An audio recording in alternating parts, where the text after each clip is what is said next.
Assalamualaikum, selamat sejahtera. Cikgu ucapkan kepada semua murid kelas 6 intelijen. Okay, kita jumpa lagi kali ni. PDPR hari ni kita masih dalam topik yang sama, iaitu kebolehjadian. Okay, topik akhir untuk tahun 6. Topik ni senang. Okay, hari ni kita nak buat latihannya. Semua ingat kan ada berapa jenis kebolehjadian. Okay, menyatakan kita punya standard pembelajaran menyatakan kebolehjadian sama ada 5 benda ni. Kebolehjadian yang pertama adalah pasti, maksud dia peristiwa tu confirm berlaku. Yang kedua adalah mustahil, maksud dia penipu, tak akan berlaku benda tu. Okay, yang ni cikgu refresh balik lah kan.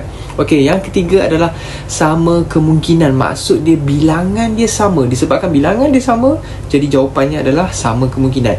Yang keempat adalah besar kemungkinan, disebabkan bilangan dia besar, jadi kemungkinannya besar akan berlaku. Okay, lepas tu yang terakhir adalah kecil kemungkinan, sebab bilangan dia kecil.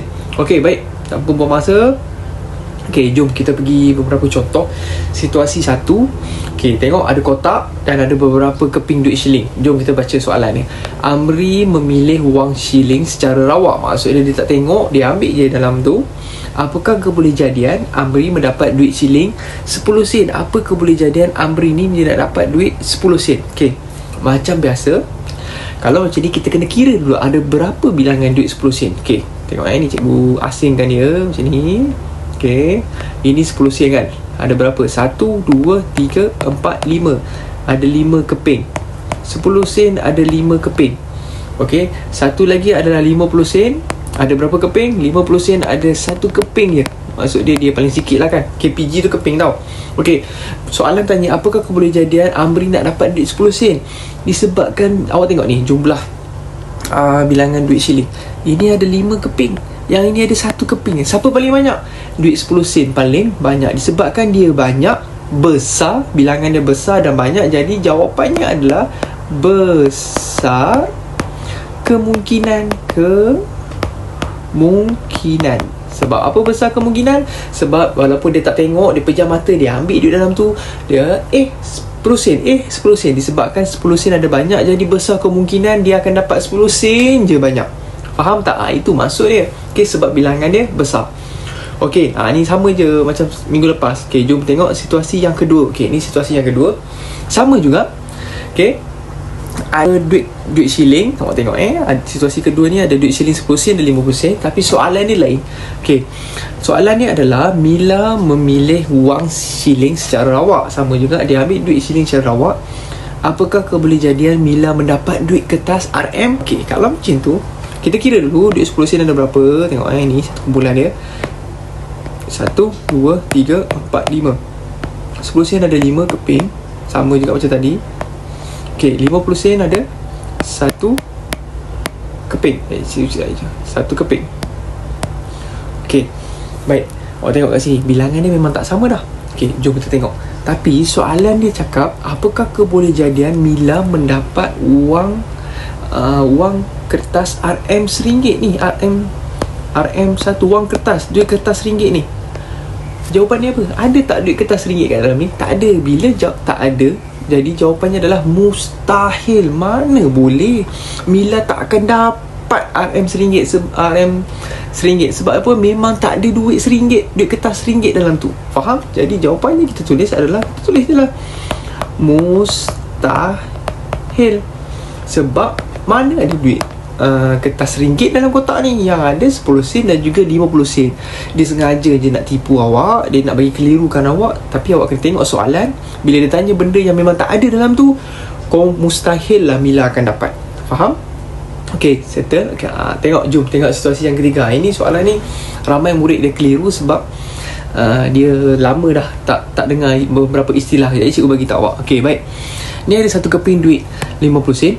Ni duit yang sama tau. Ni depan, ni belakang. Okay, 50 sen yang ini adalah depan, ni adalah belakang. Cikgu tulis sekejap. Ini depan. Okay, ni belakang. Maksud dia bahagian depan dengan bahagian belakang. Okay, Raja menunjukkan duit shilling 50 sen ni. Riz melambung duit shilling tersebut. Maksud dia letak dekat tangan ke, ataupun dia buat macam ni, dia lambung, ting, dia akan pusing, lepas tu Riz akan tangkap balik. Okay, soalan dia cakap apakah kebolehjadian Riz mendapat kepala? Kepala apa ni? Awak pernah dengar tak maksud kepala? Okay, baik, cikgu nak jelaskan dekat awak. Ingat, bahagian depan ni nama dia adalah kepala. Kalau bahagian belakang, nama dia apa? Istilah dia apa? Kita panggil dia ekor. Dulu ada orang panggil sing dengan kong lah, betul tak? Sing kepala, kong tu ekor. Okay, untuk matematik ni, kepala ni adalah bahagian depan. Okay, kita panggil kepala tau. Yang mana yang ada gambar bunga raya ni dengan nombor yang besar ni. Okay, ini adalah kepala. Yang belakang, bahagian belakang, yang ini tak bahagian belakang tau. Ini tak boleh jadi bahagian belakang. Yang ini yang boleh jadi bahagian belakang. Yang bahagian belakang ni kita panggil ekor. Okay, tak tahu kenapa, memang istilah dia macam tu. Ni kepala, ni ekor. Okay, baik. Jadi soalan dia tanya, apakah kebolehjadian Riz mendapat kepala? Ni, Riz mendapat kepala. Okay, Riz lambung, lepas tu dia tangkap. Lepas tu dia tengok apakah kebarangkalian dia dapat kepala. Okay, kalau macam ni awak kena tengok. Okay, kepala ada berapa? Bahagian kepala, bahagian depan ni ada berapa? Bahagian depan ada 1. Betul tak? Bahagian ekor ada berapa? 1 juga. Betul tak? Depan ada 1, belakang ada 1. Okay, jadi bila bilangan dia sama, ni dengan ni, awak tengok ni dengan ni, bilangan dia adalah sama. Jadi bila soalan dia tanya Riz mendapat kepala, disebabkan bilangan dia sama, jadi jawapannya adalah sama kemungkinan. Boleh jadi dia dapat ekor, boleh jadi dia dapat kepala. Faham tak? Jadi apa kebolehjadian dia dapat kepala? Sama kemungkinan. Tapi kebolehjadian dapat ekor sama kemungkinan juga, sebab bilangan dia orang memang ada 1 depan, 1 belakang. Jadi jawapannya awak boleh tulis adalah sama kemungkinan. Cikgu harap awak faham lah kalau ini. Okay, kita kira bahagian depan ada 1, atau bahagian kepala ada 1, bahagian ekor pun ada 1. Memang confirm je lah, duit siling ada depan dengan belakang je lah kan. Okay, tapi awak kena tahu kepala tu bahagian depan, ekor tu bahagian belakang. Settle, senang je. Okay, sebab murid tak tahu, murid dengar istilah kepala, apa benda tu? Dia pun dah mula pening. Okay, ingat, ikut je cara cikgu ni. Kepala ada 1, ekor ada 1, bilangan dia sama, jadi sama kemungkinan. Okay, baik. Settle. Okay, kita akan selesaikan PDPR 3 dengan PDPR 4. Okay, PDPR 3 dengan PDPR 4.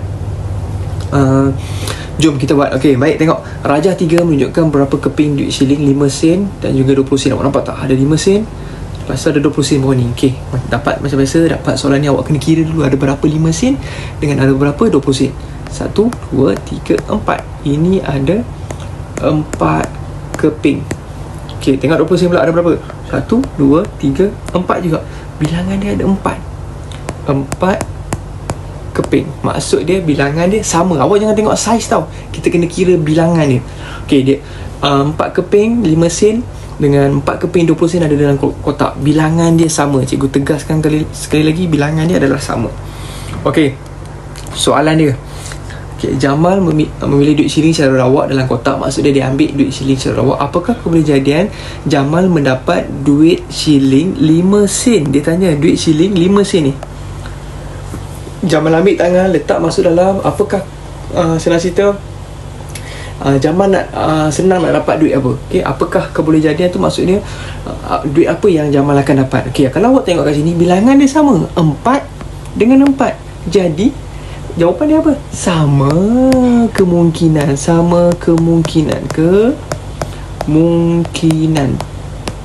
Sebab duit 5 sen ada 4 je. Okay, duit 20 sen pun ada 4. Bilangan dia sama. Jadi disebabkan bilangan dia sama, jadi sama kemungkinan. Okay, B. Jamal memilih duit secara rawak juga. Apakah kebolehjadian Jamal mendapat duit siling 20 sen pula? Kali ini 20 sen pula. Okay, kalau 20 sen, confirm lah sama juga. Ada 20 sen pun ada 4, 5 sen pun ada 4. Bilangan dia sama, jadi jawapannya adalah apa? Sama kemungkinan.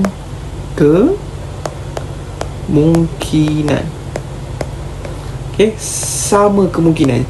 Cikgu, tak apa ke jawapan dia sama? Atas sama, bawah sama? Tak apa. Okay, dia nak nampak awak tu tahu ke tak? Okay, baik. Soalan B. Jamal memilih duit secara rawak. Apakah kebolehjadian Jamal memilih duit siling 50 sen? Okay, dia tanya apakah kebolehjadian ataupun kemungkinan Jamal dia nak dapat duit 50 sen.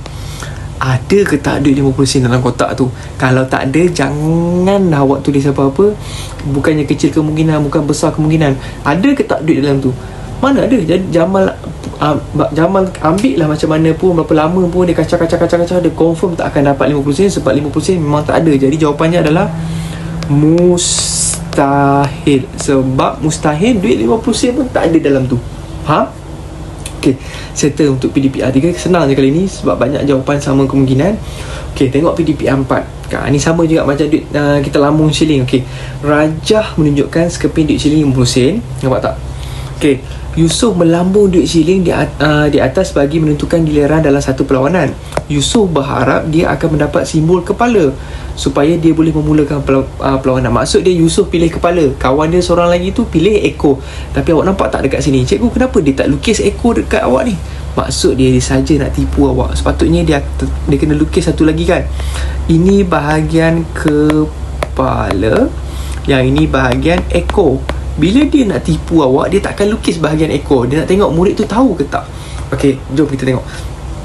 Maksud dia bilangan kepala ada berapa? Kepala ada 1, ekor ada 1. Kepala ada 1, ekor ada 1. Memang mana ada belakang ada 2 kan? Ada 1 je.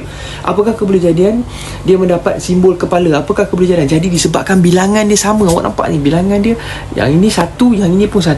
Jadi confirm jawapannya adalah, kalau bilangan sama kemungkinan. Jadi kebolehjadiannya adalah apa?